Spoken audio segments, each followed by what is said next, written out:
I do not respect Miss Castro and Miss Ontiveros. I have no respect for them. Hindi ko kailangan na ang respeto mo, VP Sara. Kung hindi mo kayang irespeto ang mga katrabaho mo, irespeto mo man lang sana ang paggasta ng pera ng bayan. Risa Ontiveros, hindi po tumitigil. Pero tignan niyo po ang mga sagot niya ngayon. Nagpa-interview na naman siya rito kay eto muna yung sa ABS-CBN. Sabi ni Risa Ontiveros,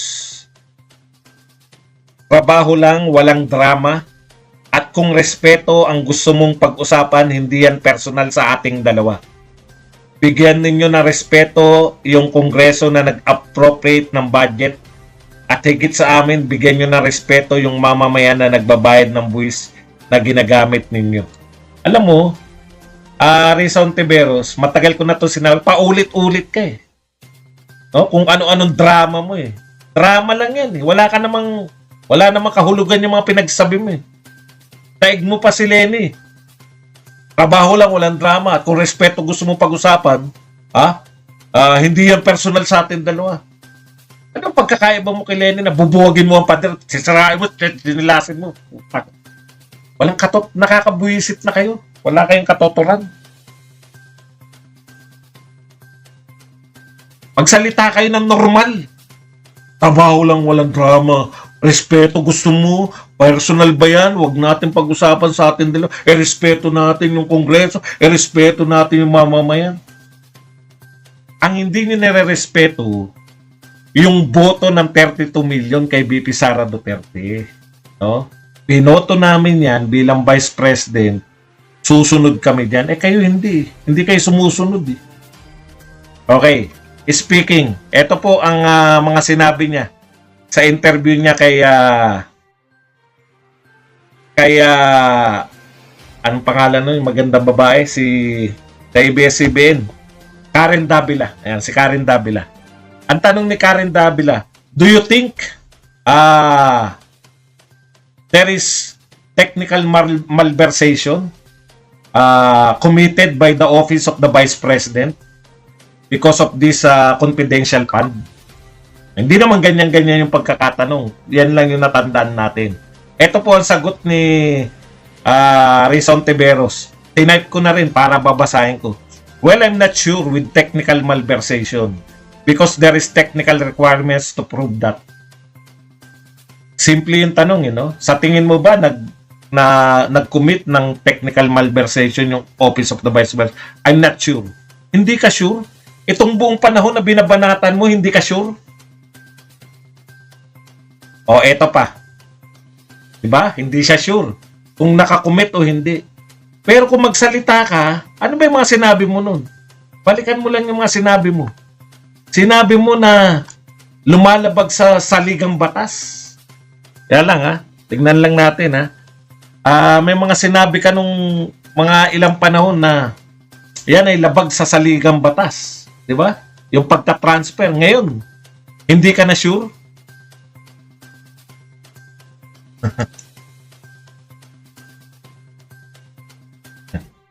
I'm not sure with technical malversation.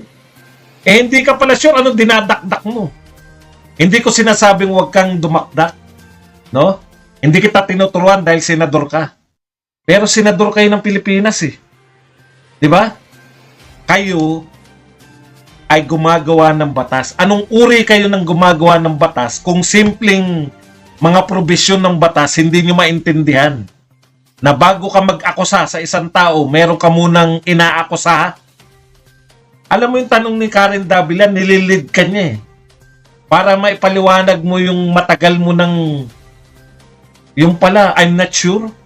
Lahat ng buong panahon na to, hindi mo, bakit ka di po ba? Huwag ka magbibintang kung wala ka kasiguruhan sa ibinibintang mo. Baka naman sigurado siya sa iba. Baka hindi nila naintindihan yung technical malversation. Baka sa confidential fund, sigurado siya. O, di ba? O, tignan natin. Kung sigurado siya sa confidential fund. Yung sinasabi ni Ontiveros kasi ganito, no? Ang sinasabi niya, Kung wala raw nilalabag sa confidential fund, bakit daw mayroong usapin? Bakit daw lumabas yung usapin?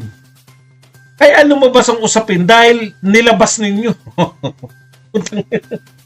At marami naniwala sa'yo.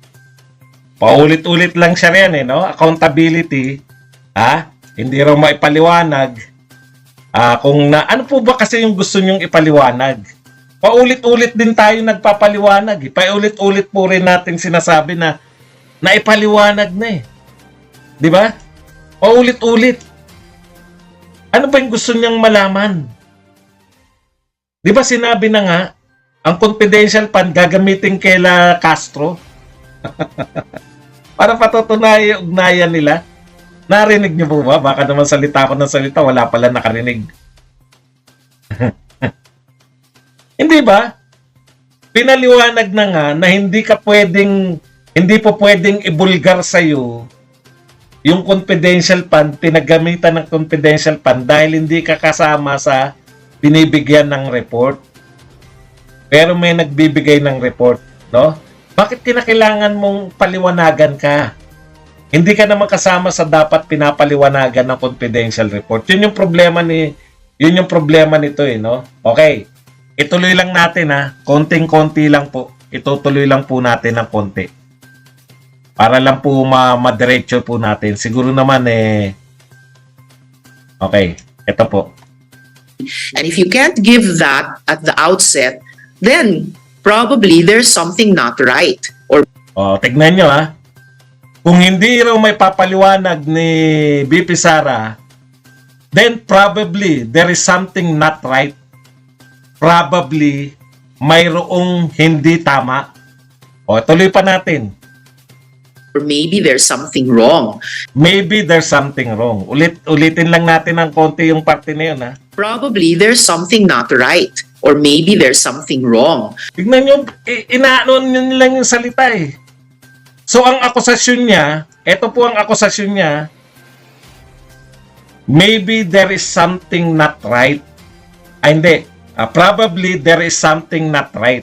Sinasabi niya, kung hindi na ipapaliwanag ni BP Sara Duterte yung confidential fund, maybe there is something, probably there is something not right. Maybe there is something wrong. Probably, maybe, yung isa, I'm not sure. So, eto, dinadala mo lahat ng kakamping, dinala mo lahat ng media sa akusasyon mo kay Sara Duterte para sabihin mo na I'm not sure if there is technical malversation. Probably, there is something not right. Maybe there is something wrong. Kung pangkaraniwang tao po yung nagsasalita niyan, no? At hindi senador, okay lang po sana Ang pagkakaiba po, pinabanatan mo ang Vice President ng Pilipinas dahil sa I'm not sure, probably, and maybe. Pag ikaw teacher, sinagot ka ng estudyante mo, kailan dumating si Magellan sa Pilipinas? O kailan natapos yung World War II? Probably, maybe. Di ba, babatukan ka ng teacher Hindi po pwedeng mag-akusa ka ng Vice President sa pamamagitan na I'm not sure, probably, at maybe. Hindi ka po pwede. Ang taas po niya. Vice President ng Pilipinas, binoto ng 32 million. Tapos aakusahan mo. Walang katapusan na akusasyon dahil lamang sa buti pa nga yung 203 million na akusasyon sa tax hindi nagbabayad. Definite. Yung akusasyon, hindi nagbabayad ng tax ng ng tax sila Marcos, yung 203 billion. At least pinagbintangan si Lenny. May kumakalat na walang probably, walang maybe. Nag-akusa siya. May kumakalat na peking sex video sa aking magandang anak. At ang mastermind niyan ay si Bongbong Marcos. Inaakusahan. Direkta, may krimen. may gumawa na krimen, may akusasyon. Inaakusahan mo yung gumawa ng krimen. Ito, anong krimen? Hindi niya maipaliwanag yung confidential plan. Tinanong ka ngayon, do you think merong technical malversation? I'm not sure. You're not sure? What we're doing here? Meron bang paglabag sa confidential plan? Hindi, siya pa nagpaliwanag. Ang sinabi niya, mayroon kasing mga naririnig siya. Meron naglantad. Eh puta, kayo yung naglantad.